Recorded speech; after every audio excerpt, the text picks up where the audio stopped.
Señoras y señores, bienvenidos todos a la hora 22. Gracias por estar con nosotros. Tenemos la satisfacción de recibir hoy el vocero de los diputados del Partido Revolucionario Moderno en el Congreso Nacional, Julito Fulcar, de la provincia Peravia. Primera vez que viene a nuestro programa y le damos un doble recibimiento de agradabilidad. Y quisiera, señor diputado, conversar con usted en muchos aspectos. Podríamos iniciar.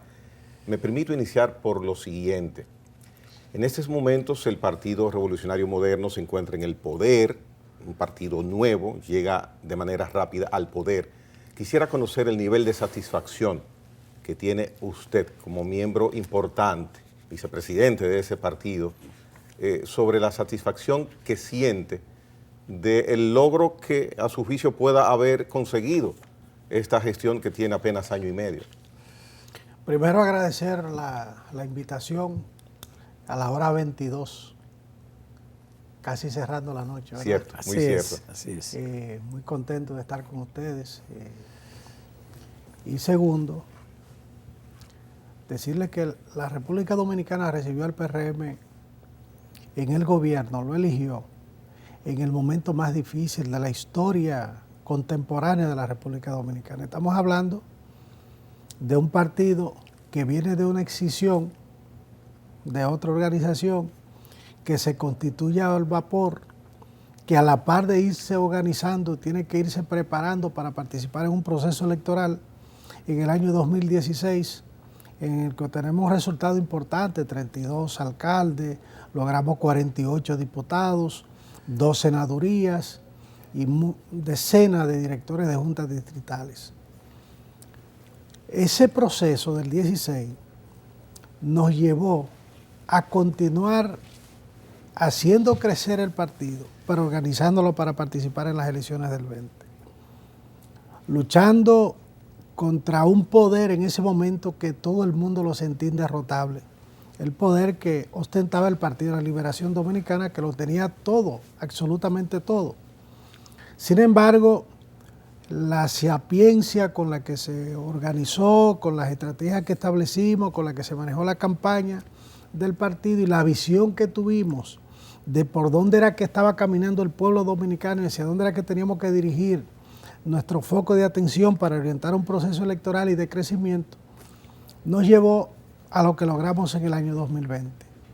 96 diputados, 18 senadurías, mayoría en las alcaldías de la República Dominicana y la presidencia de la República. Pero ese gobierno que logra controlar el Congreso de la República, que logra mayoría en las alcaldías, que logra tener la liga municipal y que tiene el gobierno central, llega en el momento económicamente también más difícil para la República Dominicana, porque todos recordarán que la pandemia trajo como consecuencia prácticamente el cierre de la República Dominicana y todas las actividades, prácticamente todas, fueron cerradas. En medio de esa situación en la que un presidente por primera vez en la historia que reconozcamos se elige en medio de una pandemia con un país cerrado y el propio presidente de la República saliendo de estar afectado con el virus, entonces hay que aplicar una gestión de gobierno en una nueva realidad distinta a la que planificamos cuando elaboramos el programa de gobierno. El gobierno de Luis Abinader no puede concentrarse exclusivamente en el programa de gobierno que elaboró, porque ese programa de gobierno estuvo orientado para una situación de normalidad.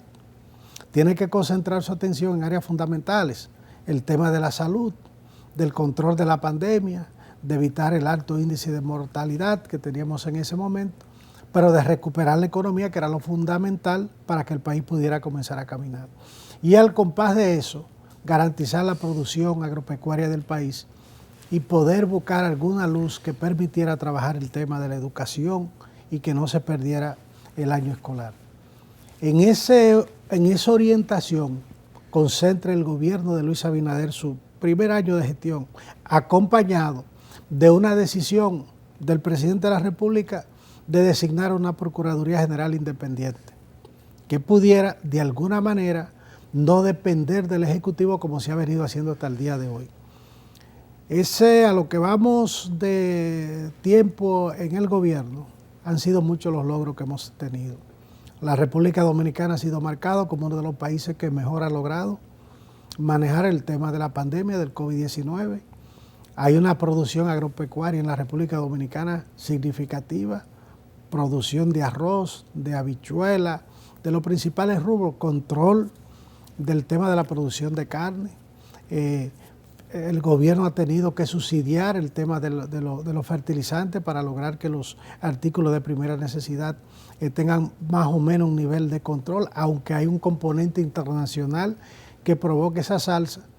Y logramos por primera vez llevar un año escolar que no tenía referente en el mundo, un año escolar trabajado a distancia, donde tú no tenías quien consultar para preguntarle cómo te fue a ti, cuál fue tu experiencia. De tal manera que han sido logros significativos. Y la mayor experiencia en el gobierno ha sido su visión y su compromiso de llevar a una gestión con transparencia, una gestión enfocada en los sectores económicamente más carenciados y de clase media de la sociedad, porque hay que concentrar muchos esfuerzos en esos sectores para cerrar el déficit social históricamente acumulado. Y yo siento una alta satisfacción con el nivel de eficiencia con el que se maneja nuestro presidente de la República. No tiene precedente tener en la República Dominicana un presidente que trabaja 17 y 18 horas todos los días, que domina al detalle todo lo que tiene que ver con la ejecución del gobierno de la República Dominicana, de todas las dependencias, y que está al tanto de cada movimiento que se produce en cada uno de nuestros funcionarios del país. De tal manera que no solo yo, la República Dominicana siente satisfacción de la gestión que está encabezando el gobierno de Luis Abinader, y por eso en todos los sondeos que se realizan a nivel de América Latina y del mundo, él sale como uno de los presidentes mejor valorados de América Latina y del mundo. Mire, déjeme reconocerle, usted ha hecho un relato pormenorizado desde el inicio de este gobierno, una justificación de las situaciones que ha tenido que vivir, ha resaltado el aspecto de la salud, la situación de poder sacar, si se quiere, de abajo y poder establecer un programa de escolaridad virtual, que verdaderamente eso es una satisfacción para nosotros como país en desarrollo. Y ha reconocido al mismo tiempo que la población, a su vez, valora esos logros que usted considera ha tenido a pesar de las vicisitudes del gobierno. Sin embargo, le pregunto, hemos visto unas acciones de oposición en las últimas semanas muy fuertes por parte de los partidos, y también con un tema que es el fideicomiso para Punta Catalina. Se han sumado sectores independientes, personas independientes de política partidista, a hacer fuerte oposición. Temas como esos, me gustaría conocer su opinión sobre estas reacciones en contra directamente del gobierno. La oposición es un contrapeso para el sostenimiento de la democracia. Yo siempre veo las acciones de los partidos de la oposición y de los grupos sociales como parte de ese contrapeso para garantizar ese sostenimiento, ese fortalecimiento de la democracia. Sin embargo, una cosa es la oposición y otra cosa es el oposicionismo irracional. Yo he visto algunos partidos que a lo largo de lo que va del periodo de gestión se han opuesto a todo, y algunas organizaciones se han opuesto a todas las iniciativas que ha intentado desarrollar el gobierno de Luis Abinader, no sabiendo que no es posible resolver los problemas de la República Dominicana ni en un año, ni en 2, ni en 4, porque son problemas acumulados a lo largo de la historia del país. El hecho de que, por ejemplo, varios partidos se han opuesto al tema del fideicomiso Punta Catalina, después de haber tenido un comportamiento en la Cámara de Diputados, sus legisladores, por mandato de sus directivos y sus enlaces políticos ante el Congreso de la República, dista mucho de la coherencia de esas organizaciones políticas. Cuando se discutió en la Cámara de Diputados el conocimiento del proyecto de fideicomiso Punta Catalina, se votó a unanimidad de los presentes. Todos, absolutamente todos los partidos votaron a favor del fideicomiso. Pero dice que no lo Y vi leyeron. con mucha pena como algunos legisladores dijeron que no tuvieron la oportunidad de leerlo. Yo, un tema tan delicado, yo no lo votaría nunca sin leerlo y sin analizarlo. Es una forma de quitarse de arriba lo que ellos después parece que entendieron que fue un error haberlo votado. Usted tuvo oportunidad. Yo entiendo que es un acto irresponsable. Usted tuvo oportunidad de leer esa No solo pieza. yo, todo el Congreso de la República, porque el proyecto estuvo en comisión. De hecho, el ministro de Energía fue en más de 3 ocasiones, invitado por la Comisión de Hacienda, que fue donde se conoció el proyecto. Y inclusive el proyecto estuvo en agenda un par de días y se volvió a comisión para que la comisión trabajara algunos elementos que se entendía que había algunos niveles de confusión o de diferencia. Y lo votamos a unanimidad, luego vi a los partidos. Sin embargo, nosotros tenemos al frente de la conducción de la cosa pública en la República Dominicana a un demócrata carta cabal. El hecho de que el presidente Luis Abinader haya tomado de su tiempo y haya escuchado el sentimiento de sectores importantes de la sociedad y haya anunciado al país que lleva a una mesa de diálogo en el CES la discusión del proyecto Punta Catalina, el proyecto Fideicomiso, es una expresión de que él quiere que las cosas se hagan por un amplio consenso. Y yo pienso que en el marco de esas discusiones vamos a lograr el mayor consenso posible. Hay algunas diferencias, Gregory, en el marco de estas discusiones que tienen que ver con 3 elementos fundamentales. El tema del fideicomitente adherente, el tema de del comité o la comisión o el consejo técnica, el comité técnico que se ha formado y el tema del periodo que dura. Esos elementos pueden ser colocados en una mesa de discusión y lograr algún nivel de concertación para que el proyecto pueda manejarse, porque de verdad que la idea de un fideicomiso para que Punta Catalina se maneje con un criterio mucho más técnico que político no es mala, es buen aporte. Y las experiencias que hemos tenido en el mundo con el tema de la gestión de fideicomisos públicos ha sido un referente importante. Ahora, ¿de qué yo me he dado cuenta? De que en medio de esta discusión yo he podido comprobar que la inmensa mayoría de los dominicanos no sabemos qué es un fideicomiso. Y yo no culpo a nadie, es que es un término nuevo en la República Dominicana. En otros países de América Latina se ha discutido desde hace muchos años. Yo estuve hace 10 años en Centroamérica participando en seminarios sobre temas de fideicomiso, pero no todos lo hemos tenido. Y de hecho, yo estoy tomando la iniciativa, voy a organizar un seminario con una empresa internacional para los diputados nuestros, para que conozcamos lo que es el fideicomiso y para que el país pueda saber lo que es, porque es una figura que puede ser un fideicomiso público, puede ser privado. Cuando se trata del fideicomiso público, no se trata de privatizar, es una forma de hacer más eficiente la gestión de la institución que se coloca en un fideicomiso. Mire, aprovechando el expertise que usted tiene en política, una sapiencia que a pesar de usted es un hombre de una edad temprana aún, quisiera tocarle el siguiente tema que se suma un poco a mi pregunta anterior, y es en torno a las críticas que se le hacen al gobierno y en ocasiones al presidente de la República, por ejemplo, en el caso mismo de sus expresiones en Madrid sobre el fideicomiso y más recientemente sobre Petrocaribe. La parte defensiva, la parte que saca la cara por el gobierno, por su presidente en el PRM, ¿cómo la evalúa usted? Porque algunas veces, y esto se lo opino yo, da la impresión de que la oposición está corriendo casi o con pocos contendores en cuanto a que les respondan y hayan esas posiciones de defensa a situaciones que tienen que ver con el gobierno y con el presidente de la República, los defensores del gobierno como voceros. Mira, yo pienso que el presidente, con la decisión que adoptó hace un tiempito de colocar al compañero y buen amigo Homero Figueroa al frente de la conducción del sistema de comunicación del gobierno central, dio un paso certero.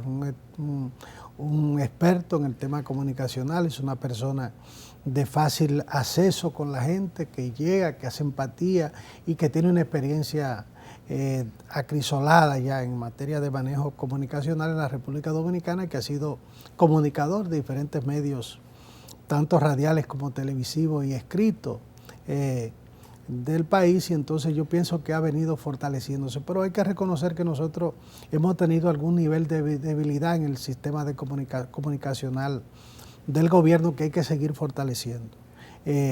Este gobierno no está derrochando dinero en el tema de la comunicación, sino que está racionalizando el gasto y lo está concentrando en las áreas vitales hacia donde hay que concentrarle, y de alguna manera eso también tiene sus niveles de limitación, pero ha ido mejorando. ha ido mejorando y yo pienso que es un proceso que debe seguir increciendo y que cada día va a perfeccionarse más. No es un secreto para nadie, yo tengo que admitirlo, que hemos tenido debilidad en el sistema comunicacional de defensa a la buena gestión de gobierno que viene haciendo el presidente Luis Abinader, que es el presidente más eficiente, el presidente más transparente, el más comprometido con la democracia, el más cercano al pueblo. No había habido otro presidente que se comunique tanto con las comunidades, con la gente. Tú has visto un presidente invitando a las juntas de vecinos a reunirse en el Palacio Nacional, o él bajando a las provincias a reunirse con ellos. Entonces, él es el mejor vocero, el mejor comunicador de su propia gestión de gobierno, pero yo sí concuerdo contigo en que tenemos que tener mucho más defensores y que los funcionarios nuestros, los funcionarios del gobierno, tienen que ir más a los medios de comunicación a exponer las buenas acciones que están desarrollando y a defender las acciones del gobierno central. No podríamos desligar al diputado Fulcar, vocero del PRM, de su condición política natural, su esencia. Y dentro de las cosas que ha dicho, ha hablado del éxito del gobierno en materia del tema de la pandemia, del tema de la salud, del manejo de la economía, de muchos aspectos. Sin embargo, Julio, parecería ser que el talón de Aquiles del gobierno por los próximos meses, y situado en el mismo contexto de la situación económica mundial, el tema de los altos precios de la comida, las dificultades que hay, los altos precios de manera bastante sentida por la población, y el tema de los combustibles. ¿Ha pensado el PRM y desde el gobierno o cualquier iniciativa desde la Cámara de Diputados revisar un poquito esa situación? Porque cuando uno ve la televisión dominicana, los noticieros, usted se da cuenta que la gente no está conforme con el tema de los altos precios por un tema también de salario. Y el gobierno insiste, y realmente es así, que el tema de los temas internacionales han afectado la economía dominicana, la han impactado. Mira, primero yo tengo que agregar como componente importante a la gestión de gobierno el fortalecimiento del turismo en la República Dominicana, que sin duda alguna ha tenido un éxito resonante. Ya el turismo está totalmente abierto en el país y ha habido un nivel de incremento de la llegada de turistas a la República Dominicana que en algunos meses ha superado la historia completa en materia de turismo en el país. Entonces ha habido un éxito importante.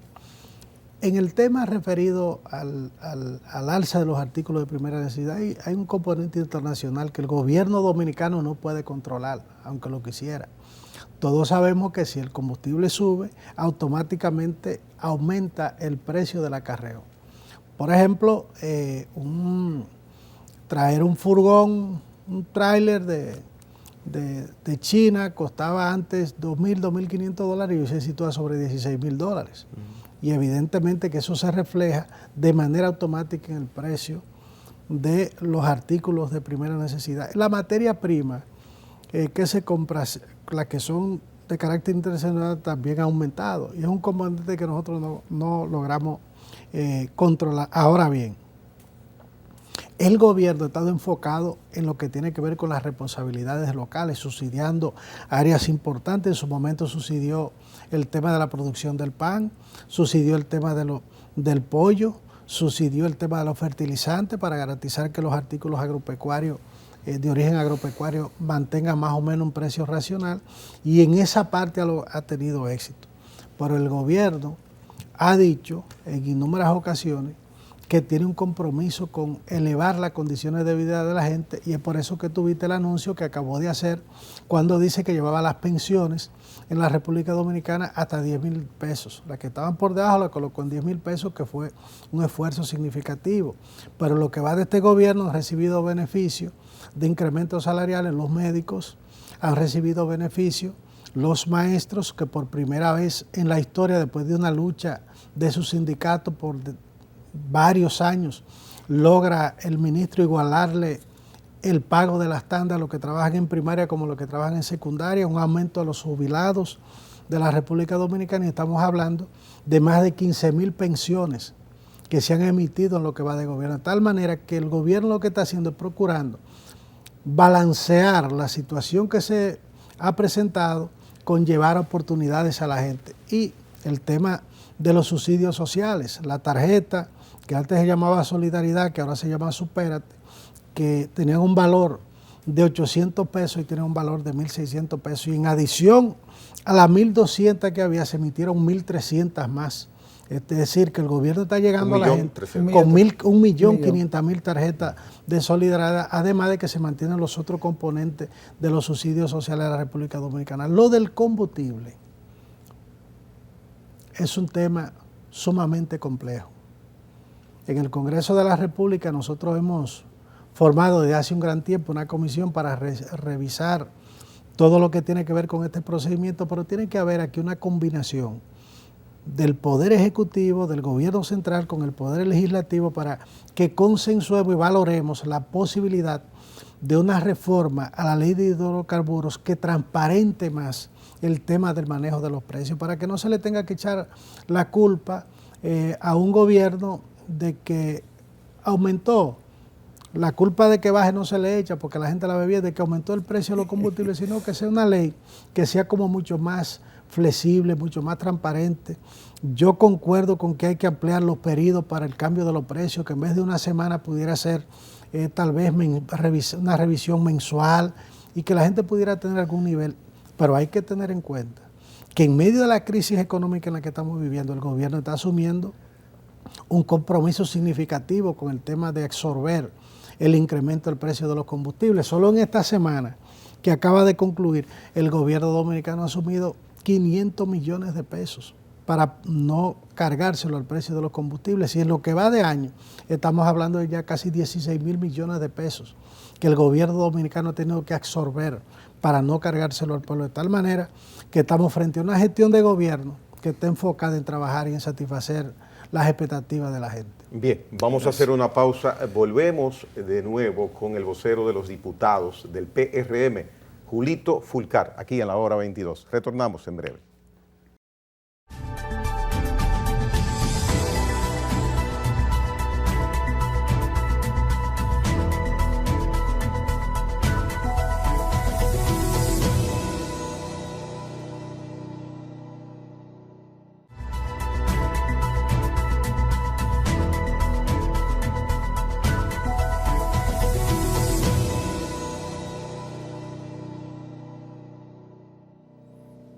Continuamos conversando con Julito Fulcar, diputado del Partido Revolucionario Moderno y vocero en el Congreso de los Diputados de ese partido.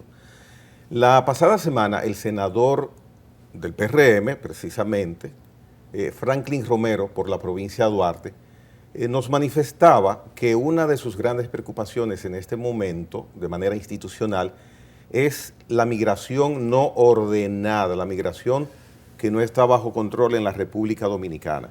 Y verdaderamente me gustaría en estos momentos que la Dirección General de Migración se apresta a dotar de un carnet denominado habitante fronterizo a esas personas que vienen de Haití, hacen negocio en el día y en la tarde deben retornar a su tierra. Les va a dotar de ese tipo de instrumento de identificación y también va a, según lo ha dicho, con un reglamento, una resolución que emitió dándole un plazo a los contratadores de mano de obra haitiana para que regularicen su situación de aplicar el 80-20. Entonces, la preocupación que tiene el senador Franklin Romero sobre esa migración, sobre ese tema, ¿cuál es su posición? Mira, primero hay que reconocer o saber que una de las grandes crisis del mundo es el tema de la migración. A nivel mundial, la migración no es un fenómeno exclusivo de la República Dominicana. De hecho, nosotros somos también inmigrantes a otros países. La migración en la República Dominicana está ordenada, excepto en Haití. Cualquier ciudadano de otro país que desea venir aquí, por lo general, entra de manera regular. Hay una realidad fronteriza con la República de Haití, con quien nosotros dividimos la isla, que facilita de alguna manera ese flujo irregular que se produce de ciudadanos que vienen de un país, de una nación que no tiene nada, que está totalmente devastada, donde no hay instituciones, donde no existe institucionalidad, donde no hay en este momento interlocutores válidos con los que pueda sentarse alguien a hablar y decir vamos a establecer un acuerdo, vamos a establecer una política que nos ayude a normar la cosa por aquí, porque allí lo que está dirigiendo es el desorden. Con el tema Haití, nosotros tenemos un gran desafío. Y Haití es una de las grandes preocupaciones o de los focos de atención de la República Dominicana en materia de las políticas públicas que se deben establecer. Y hay mucha atención, el gobierno está prestando mucha atención por eso, el tema de la militarización de la frontera. Yo pienso que lo de Haití no se resuelve con resoluciones. En Haití necesitamos mucho más de ahí. Normar bien, regular bien el tema de la migración de los haitianos, regular bien el tema de la mano de obra en el país para que se cumpla con la ley, se puede establecer el 80-20, pero hay que buscar una forma de que la crisis haitiana no se le deje a la República Dominicana. La República Dominicana sola no puede cargar con la crisis de Haití. Haití por sí solo no puede cargar con su crisis. Se necesita una confluencia de voluntades de países y organismos internacionales que podamos confluir en torno a Haití y desde Haití buscar la solución a los problemas de ese país. Ahora bien, en el marco de la frontera, yo creo que hay que establecer algunas estrategias. Yo creo que es necesario que nosotros establezcamos un corredor industrial en la frontera de la República Dominicana con Haití para que esos ciudadanos haitianos que quieren venir para acá encuentren ahí en la frontera una oportunidad donde trabajar, donde laborar y donde ganar el sustento de ellos y de su familia. Es necesario que establezcamos también hospitales en el marco de la frontera para que en una alianza compartida, en esa confluencia de fuerzas, que no la cargue solo la República Dominicana, para que esos haitianos, esas haitianas que vienen a los hospitales de la República Dominicana y que ya no es necesario ir a la República Dominicana porque yo tengo aquí en la frontera una oportunidad, y trabajar sobre todo esos renglones, el renglón industrial, empresarial, el renglón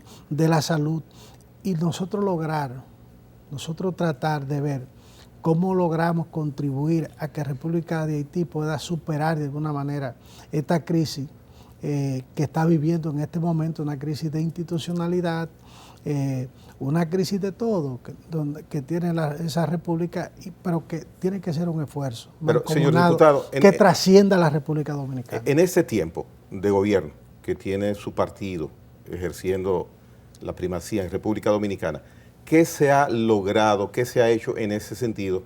Porque vemos que las mismas preocupaciones que yo le planteo hoy noche a usted, el mismo criterio,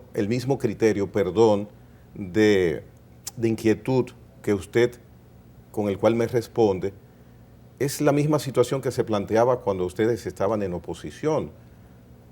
Parece ser entonces que se ha avanzado poco, y si se ha hecho algo concreto me gustaría conocerlo.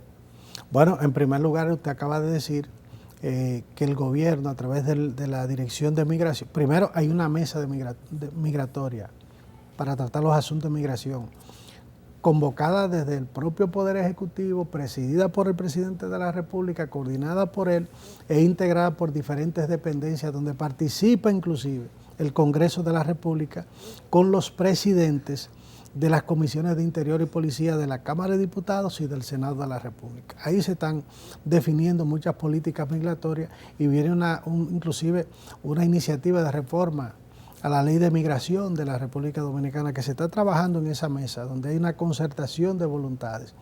Pero en adición a eso, el gobierno está procurando controlar el tema de la migración, dotando a los migrantes haitianos que vienen a laborar de un carnet provisional, para que por el periodo que van a estar trabajando aquí, como lo hacen otras naciones, puedan manejarse normalmente. Pero aquí tiene que haber también una confluencia de voluntades internas en materia de eso. Los empresarios de la República Dominicana que trabajan con mano de obra haitiana tienen que contribuir, tienen que expresar, manifestar voluntad de aportar para que esos haitianos se regularicen, porque muchos de ellos traen haitianos irregulares y lo manejan de manera irregular para pagarle de manera mucho más barata la mano de obra que ellos vienen a vender a la República Dominicana. No, todo solo puede ser una voluntad del gobierno, una disposición gubernamental, sino una voluntad, una colaboración estrecha del sector productivo del país que utilice esa mano de obra. Julito, la reforma constitucional, que sigue siendo un elemento muy latente en la comunidad política, en los partidos, está el PRM y el gobierno en esa tesitura, y qué aspectos importantes, no solo el tema de la posibilidad de la independencia del Poder Judicial y de la organización, digamos que de una procuraduría, la instalación de una procuraduría sin las manos políticas. Mira, en la mesa del diálogo que propuso el presidente y que se ha creado, hay diferentes ejes. Dentro de esos ejes está el tema de la reforma constitucional. Para producir una reforma constitucional se necesita la voluntad y el consenso de las fuerzas expresadas en el Congreso de la República, en primera instancia. En segundo lugar, tiene que haber una voluntad mayoritaria del pueblo dominicano para que eso pueda producirse, porque producir una reforma impuesta a la población no tiene sentido. Tiene que ser que la gente sienta que vale la pena producir esa reforma. Hay elementos importantes que de alguna manera representan niveles de urgencia para esa reforma, como es el hecho de la independencia de todo el sistema de justicia en la República Dominicana. El tema de la composición del Consejo de la Magistratura es un elemento también de trascendencia. Y otros elementos no menos importantes, hay que ver. Perdón, se habla de la posibilidad del 50 más 1. No se ha hablado realmente que no. No se ha hablado de eso porque el PRM no tiene preocupación con el tema del 50, porque nosotros estamos seguros. Pero doña Milagro lo puso sobre la mesa. Doña Milagro habló de esa posibilidad, pero no hizo una propuesta formal y quisieron satanizarla con eso. Los sectores de oposición que quieren buscar algo con qué sonar en la República Dominicana, pero no fue una propuesta formal que ella hizo, fue un comentario en medio de un diálogo, y no es una posición del PRM, es una visión que ella vio ahí y que la planteó como es ella de espontánea y de sincera, que siempre dice lo que cree. Hay un aspecto que menciona que no quiero pasar por alto, la composición del Consejo Nacional de la Magistratura. Brevemente, ¿en qué consistiría? Yo pienso que es correcta la posición que han planteado algunos especialistas de la materia, en el sentido de que el Procurador General de la República no debe ser parte del Consejo Nacional de la Magistratura. Yo pienso que hay que fortalecer más esa figura, y entonces debe haber gente, porque usted no hace nada con tener una persona que forma parte de ese organismo que lo designa el presidente de la República por decreto. ¿Sería simplemente, a su juicio, sustituido simplemente, o colocada otra persona con otro nivel? Puede ser colocar otra figura que con otras condiciones, con otro perfil, o puede ser sencillamente eliminarlo. Eliminarlo ya. Una figura, Julito, como la del doctor Emmanuel Esquea Guerrero, dijo aquí mismo, ahí donde está usted sentado, que... Ese es mi pana. No, es un brillante abogado y un brillante político. Y un referente moral importante. Perfectamente, así mismo es. Va ni lejos. Valga la aclaración. Yo pensaba que Esquea Guerrero era de Arroyo Hondo de Baní. Ok. Bueno, lo que él decía era que él no estaba de acuerdo con una independencia per se, para utilizar la palabra, la expresión, que no estaba de acuerdo con una independencia del Ministerio Público, de una Procuraduría, y explicó las razones. ¿Usted qué piensa? Yo estoy de acuerdo con la independencia del Ministerio Público y del sistema de justicia. Aquí no hay justicia independiente en la República Dominicana. Tiene que haber, para fortalecer la institucionalidad democrática del país, se necesita que los poderes sean independientes. Entonces, que la justicia sea totalmente independiente, no del gobierno, independiente también de los partidos políticos, independiente del sector privado, empresarial. Es independencia total, porque a veces hablamos de la independencia y nos referimos a la independencia del gobierno central. Y en muchas ocasiones el que menos es el gobierno. Entonces es independencia de todo el mundo. Porque cuando usted le dice yo soy independiente, ¿de qué es que usted es independiente? Yo no soy del gobierno, pues usted es de la oposición, usted es del empresariado. Vamos a hacerlo independiente de todo el mundo. Bien, mire, me gustaría pasar y irme en la carretera y que giremos un poco hacia el sur. En la provincia Peravia, su provincia, ¿quién tiene el control político en estos momentos? El PRM. ¿Seguro? El PRM. Sí. Claro. ¿Cómo se manifiesta eso? Tenemos las alcaldías primero del casco urbano de Baní, del municipio de Nizao, 2 alcaldías de las 3, tenemos 2 diputados de 3, tenemos la senaduría y tenemos la mayoría de los distritos municipales de la provincia, aparte de las posiciones del gobierno central. Bien. ¿Y las perspectivas hacia futuro inmediato? Fortalecer más esa realidad que tenemos hoy. El PRM en la provincia de Peravia como en la República Dominicana ha venido fortaleciéndose. Nosotros hemos estado llevando una gestión en contacto con la gente, contacto con el pueblo, escuchando a la gente, colaborando con ellos, sirviéndole de soporte para canalizar sus necesidades, y estamos llevando importantes obras. Ya estamos muy avanzados en la construcción de la avenida de circunvalación, que había sido una necesidad demandada por años del pueblo de Baní, de la provincia de Peravia. Vamos este año a comenzar a construir la ciudad universitaria. Ya estamos trabajando los diseños para construir la presa La Gina del Recodo en la provincia de Peravia. ¿En qué consiste esa presa? Una presa que va a estar en la zona norte rural de Baní, entrando por Peravia, en una comunidad que le llaman La Gina, que va a dotar de agua a la provincia, que es un problema serio que tenemos en nuestra provincia de Peravia. Estamos pavimentando las calles del municipio de Baní, ya va a comenzar con uno de los barrios del municipio de Matanza y va a entrar también al municipio de Nizao, eso dentro de otras obras no menos importantes. Estamos construyendo el Play de Salinas, de Puerto Hermoso, estamos construyendo un Play en Arroyo Hondo, inauguramos un cuartel de policía en Villa Fundación. Esta misma semana vamos a inaugurar, a dar el primer Picasso para la remodelación de las oficinas públicas del municipio de Baní. Vamos a inaugurar pronto un acueducto allá arriba por la zona de Valdesia para dotar de agua a todo ese litoral de la zona del Limonal, dentro de otras obras.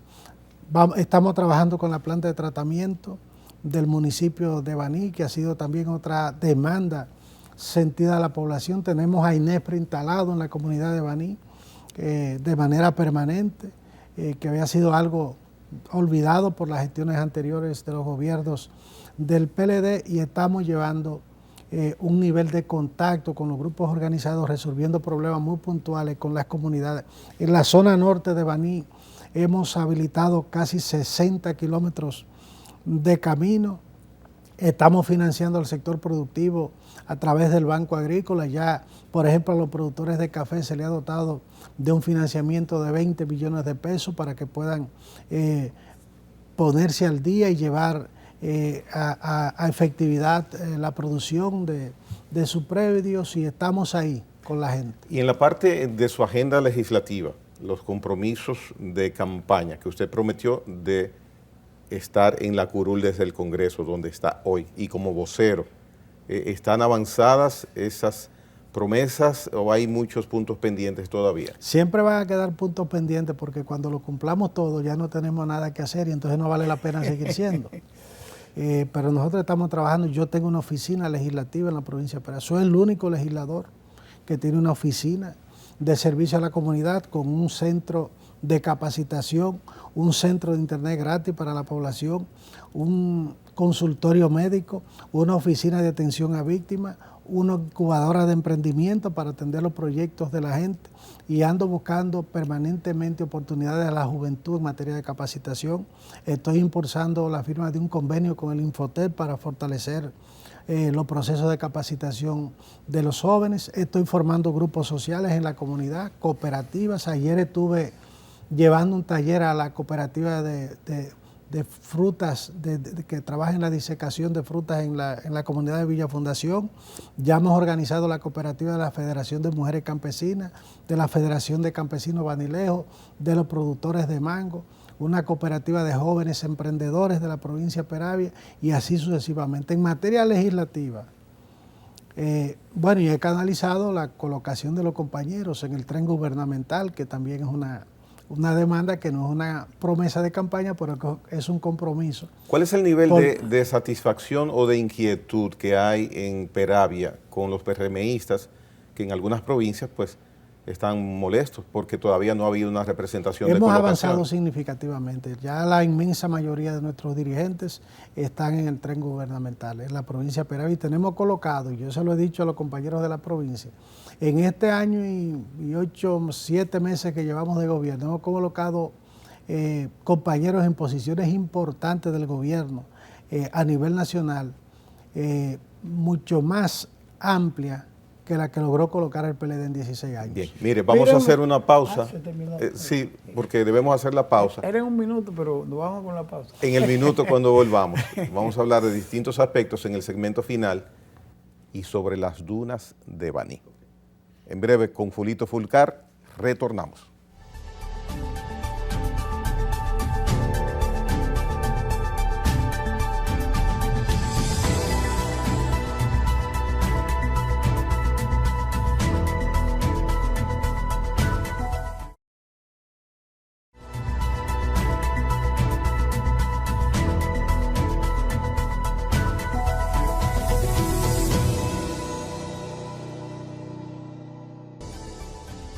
Bien, señor diputado, con el medio ambiente en República Dominicana hemos visto que ha sido muchas veces costumbre de que se hagan denuncias, se está socavando este río, se está talando esta montaña, se están depredando estos bosques y nada pasa.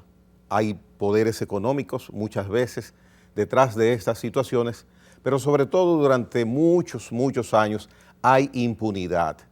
Es un crimen, situaciones que han pasado en las dunas de Baní, y me gustaría que usted, con su libre albedrío y con conocimiento de causas y defensor de ese patrimonio, nos toque el tema. Mira, las dunas de Baní son patrimonio natural de la República Dominicana que no lo tiene el Caribe. En América Latina existen dunas en 3 países solamente. Y el esfuerzo que hace la naturaleza para lograr construir ese patrimonio natural, cuando usted lo analiza, usted dice, es un fenómeno que no es posible. Las dunas se forman en miles de años, consecuencia de los vientos alisios que van llevando las arenas y la colocan ahí. Baní tiene el privilegio de tener una extensión de dunas de 15 kilómetros que inicia en la comunidad en el municipio de Matanzas y termina en la comunidad de Salinas. Desde hace muchos años, depredadores inescrupulosos han venido destruyendo ese patrimonio y de alguna manera se la granjearon para, en la zona, concretamente en la zona de Matanzas, en horas de la noche, ir a extraer la arena de ahí. Y ya el socavamiento de esas elevaciones de arena, que son elevaciones que suben hasta 5, 6, 7 y 8 metros de altura, están hacia abajo, el hoyo que han provocado de 8 metros. Eso es un crimen. Eso es un crimen y una extensión de esa extracción de más de 200 metros de arena.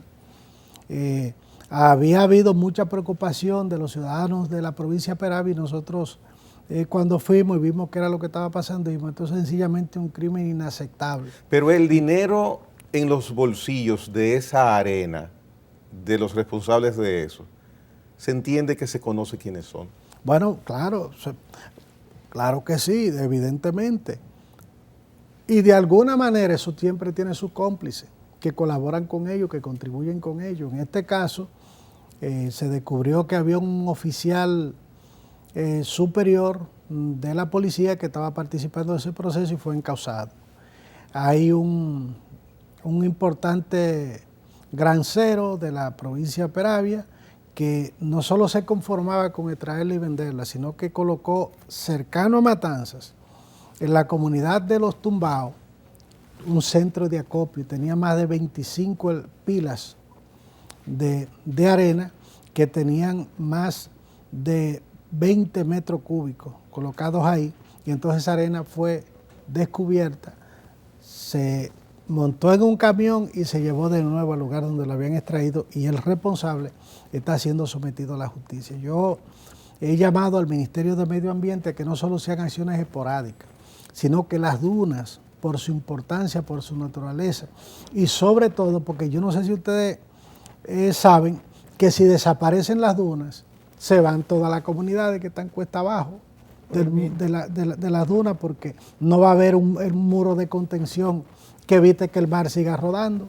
Se va a La Caldera, se va a Salinas, se va a Quija Quieta, se va a Matanza, se va a Villa Fundación, Sabana Buey, todas esas comunidades desaparecen. ¿Y cuál es la situación hoy día? ¿Qué han hecho las autoridades? Sometieron al responsable del tema y hay una vigilancia que se establece, que yo quiero insistir y llamar a mi amigo Orlando Jorge Mérez, que tengo que reconocer que tuvo una reacción rápida y que lo está haciendo bien, a que la vigilancia sea permanente ahí, que tanto la Marina de Guerra, el CEMPA como el propio Ministerio de Medio Ambiente tenga colocada una vigilancia 24 horas del día, sabiendo que los depredadores de las dunas cometen sus fechorías en horas de la noche, y cuando más debe reforzarse la vigilancia en esa zona. Eso es importante, que logremos mantener esa vigilancia permanente, ese cuidado, esa protección, y que preservemos ese patrimonio, que es un atractivo, además de ser natural, es un atractivo cultural, turístico para la provincia. Baní está apostándolo todo, la provincia Peravia, al desarrollo del turismo, y la duna es uno de nuestros atractivos para los turistas que nos visitan. Mire, diputado Fulcar, voy a un temita muy breve, un tema pesado para la Cámara de Diputados. ¿Cuál es el curso, cuál es la situación de los expedientes de 4 diputados o más señalados o denunciados vinculados a temas de narcotráfico, que son del propio partido suyo? Y además que suena el ruido en la cosa, que suena el ruido en el Senado, perdón, y que preocupa mucho a la comunidad política, a la ciudadanía, el tema del narcotráfico en la política.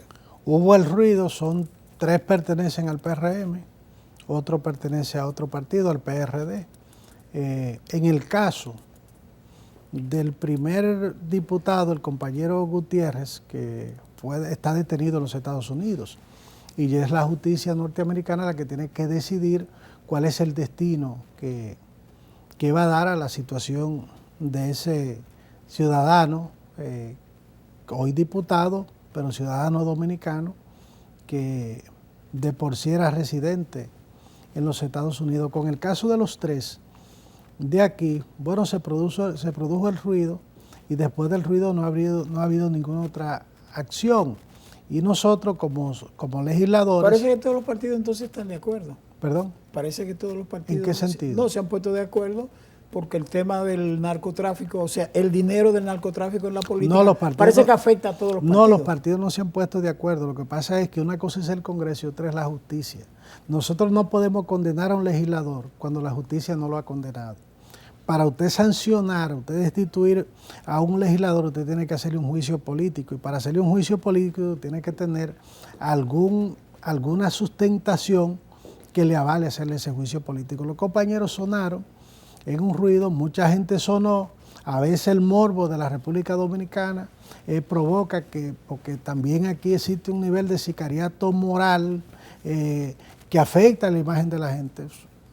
Se dio el ruido con la situación que se produjo de algunos detenimientos de otros ciudadanos, pero no ha habido ninguna acción a partir de ahí. Nosotros lo que esperamos es que se pueda definir qué es lo que va a pasar con ese proceso, y en su momento la Cámara de Diputados emitirá su opinión respecto de ese tema. Yo confío, quiero decirle, en la inocencia de los compañeros de este caso que están aquí en República Dominicana, que fueron mencionados, porque cuando tú le ves el perfil, a alguna gente de esa, a Marmolejo de Santiago, que es un muchacho humilde de un barrio de Santiago, que sonó en ese ruido, que no es un hombre económicamente portentado, es un muchacho de clase media, un abogado de clase media de Santiago.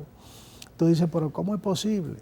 Un muchacho recto, que fue dirigente estudiantil, para citarte un solo caso. Entonces yo quiero esperar, como siempre lo he dicho cuando se producen este tipo de casos, que sea la justicia la que determine la inocencia o culpabilidad de ellos, y que a ellos se les pueda dar la oportunidad también de defenderse. En un segundo.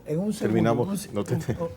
Pero no olvide en ese segundo que el PRM adoptó en su dirección ejecutiva una resolución en el sentido de que dispone que aquel funcionario electo o designado que se vea envuelto en acto deslenable y sea condenado automáticamente queda suspendido. Si esa sanción adquiere el carácter de la cosa irrevocablemente juzgada, automáticamente queda fuera de las filas del partido. Es decir, que el PRM tiene una decisión irrevocable de tener un partido éticamente cada vez más fuerte. Bien, señor diputado, gracias por haber venido por primera vez a la hora 22 y le agradecemos que haya estado con nosotros. Yo espero que me inviten a la hora 23 para que entonces en la hora 23 hablemos de las iniciativas legislativas que nosotros hemos trabajado en la Cámara. Pues lo haremos así, Claro. Lo haremos así. Señores, el vocero de los diputados del Partido Revolucionario Moderno en este país estuvo con nosotros.